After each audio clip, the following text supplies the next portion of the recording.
Okay, so before we get into this review, I'm just going to give a little backstory on my, I'm going to say, haunting slash scarred history with these Willy Wonka slash Charlie and the Chocolate Factory films. So, look, basically, I was forced to watch the first two films, like, against my will, because as a child, something about just Willy Wonka and Johnny Depp as Charlie really just rubbed me the wrong way, and I was not really wanting to see this movie. Like, I don't know what it was, but it was just something so unsettling about both the movies that I was just like, I don't want to watch this. But my grandmother loved Gene Wilder, so I was forced to watch Willy Wonka and the Chocolate Factory at her place. And then my mom loved Johnny Depp, and so I was forced to watch Charlie and the Chocolate Factory. And then the thing about Charlie and the Chocolate Factory was, see, Johnny Depp was so great at character acting at that point. He looked like a whole bunch of different people. So Johnny Depp to me was Jack Sparrow. And so when I saw him as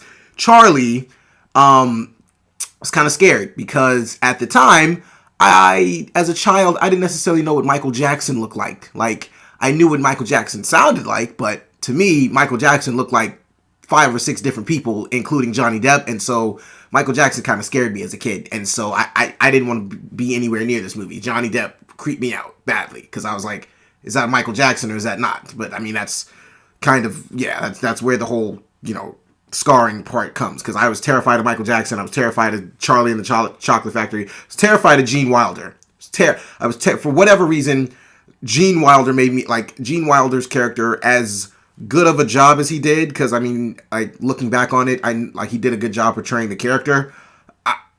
I don't know why as a child I felt like he was coming to get me for whatever reason and turned me into either an Oompa Loompa or the big blue Augustus Gloop kid, but I thought that's what was going to happen to me. So I did not like those movies whatsoever. To this day, I'm not a fan of those movies. I've only seen them once, and I only need to see them once. Don't ever really want to watch those movies again. And so that's my scarring history. Going into this movie, all I knew was there's a Willy Wonka prequel.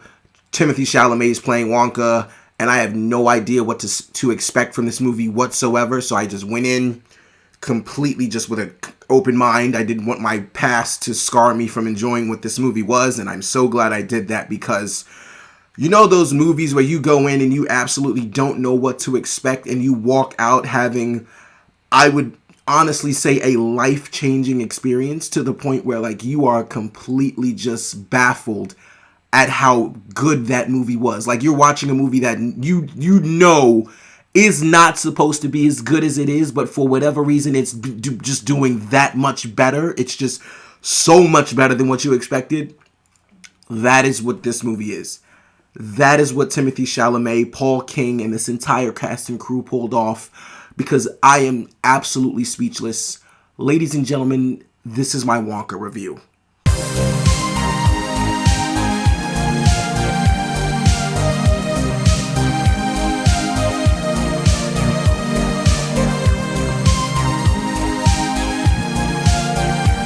Hey guys, it's your guy in the chair here, and look, this is my review for Wonka, starring Timothy Chalamet, Olivia Colman, Hugh Grant, Rowan Atkinson, Keegan-Michael Key. Who else? You got Sally Hawkins, this girl named Kala Lane. It's just a great cast. Matt Lucas, an incredible cast, and was directed by Paul King. And our story follows the prequel, or just the origin story of Willy Wonka, him finally coming to this town where he wants to live out his dream of selling chocolate to be able to feel close to his mother again.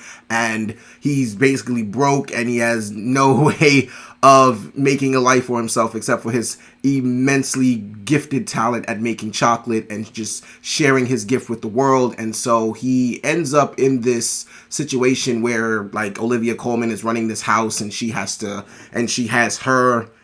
him and a bunch of other people, including this character named Noodle, played by Kala Lane. They're trapped in this house, and they're trapped in the house because they owe debts. And so they have to sneak out, and Willy has to sell his chocolate in order to try to pay those debts off. And that is the best way I'm going to describe the plot, because there's so many other things in this plot that combine into it that make it such a very spectacular, beautiful, special story. But, I mean, personally, I don't know where to start with this movie as far as like how much I loved it, but I mean, of course, we have to start with the man himself, Timothy Chalamet.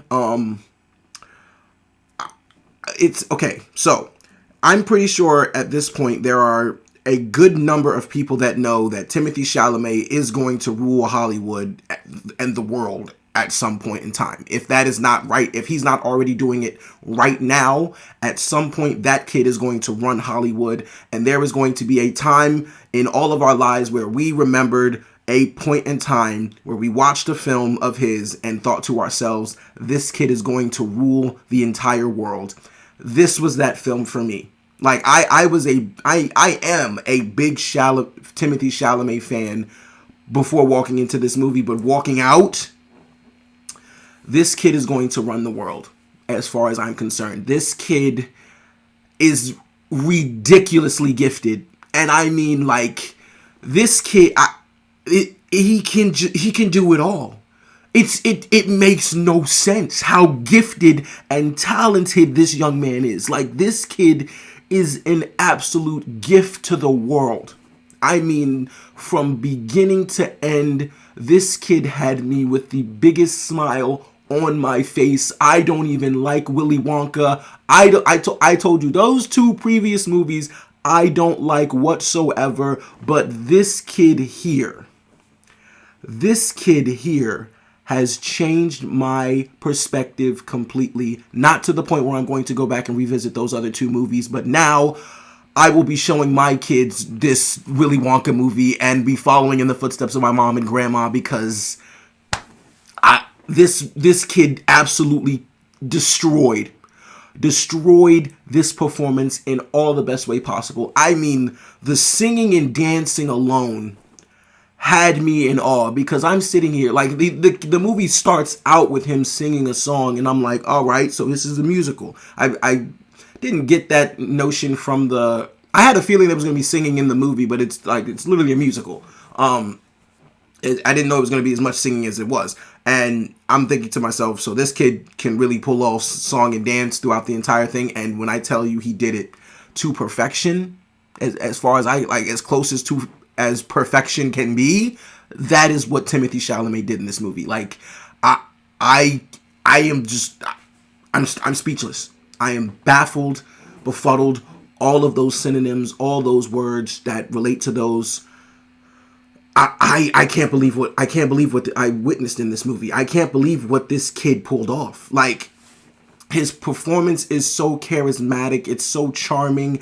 It's so delightful. It's so wonderful. It's full of magic and whimsical just vibes. It's so amazing to see this kid absolutely just kill this performance. It was by far probably one of my favorite performances of the year. I don't think this kid is going to be... I mean, I wouldn't be surprised if he got nominated for this, but I know Cillian Murphy made Oppenheimer, and I know, Paul Giamatti did The Holdovers, and there's been some great performances this year. But from a perspective of me going in not liking the Willy Wonka character and walking out loving everything about this portrayal of the character, is only something I feel like Timothée Chalamet could have done. And I definitely have to give immense credit to Paul King. I have not seen the Paddington films, but I promise you I am going to get on that ASAP. I am going to watch those as soon as possible, because people always told me about how the Paddington films are literally just like happy, like a drug that's just put into you that makes you happy the entire time. The entire runtime, you are just smiling. You are having some of the best time of your life in it watching this film or watching Paddington. And that is how I felt the entire time watching Wonka. I am not a big candy person. I mean, I do like chocolate, but I don't really eat it a lot, because, like, it's just, I don't know, I'm just not really a candy guy that much, but I will eat chocolate. But it's like, I'm not, it's not to the point where I'm obsessing over, Charlie and the Chocolate Factory movies. That's why I said I'm so impressed about how much these people made me love this film and just love the character. And now I can truly see why my mom and why my grandmother love those movies so much, because what I'm seeing in this film here is what they tried to show me in those, but I didn't get that vibe from that movie whatsoever. But Paul King directed the hell out of this movie. I mean, the singing and dancing, the songs in this film are absolute bangers. They're all of them All of the songs are bangers. The music is incredible. The dancing choreography is absolutely phenomenal. And I love how all of these all of his chocolate has different effects where they have people singing, dancing, flying. There's even one scene where one of the chocolates have like wine in them, and it just makes for one of the most hysterical scenes in the movie. This movie is not only hilarious and just emotional and just wonderful. It's wrapped up in just a beautiful little box, and you open that box and you just see some chocolate, and you take a bite of that chocolate, and it's like the scene from Ratatouille where the food critic finally ate that piece of Ratatouille's food, and he was taken back to the happiest moment in his life. That's how you feel watching this movie. It's like you're sitting there taking this all in, and you are just taken back to the most happiest moment of your lives, because this movie is all about dreams and keeping those dreams alive. And dreams are what make us who we are. Dreams are what make us like actual human beings. They are what make us different from one another. They are what make us special inside. And what we dream about, and even, those that let go of their dreams, and those that, don't necessarily hold on to their dreams because they want a real world perspective. This movie teaches you to hold on to that dream as much as you can.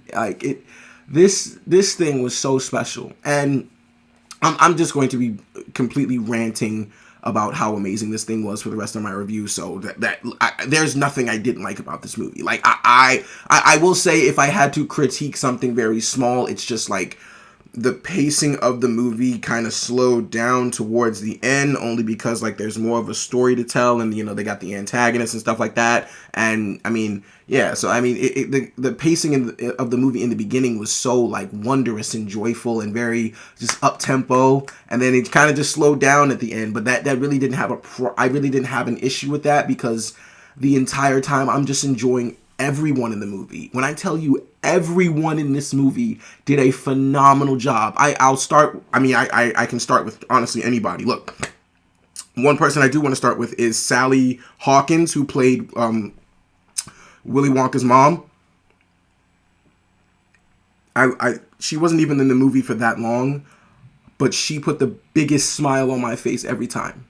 She was an absolute delight. She was not even in the movie for more than maybe like 5 or 6 minutes, and yet she made an impact unlike any other. She was absolutely phenomenal. I mean, Timothée Chalamet made the biggest impact of all, but Sally Hawkins was amazing. Olivia Colman, I loved Olivia Colman's character so much. She had a lot of funny lines. She was like the second antagonist in the film, but she was very, very good.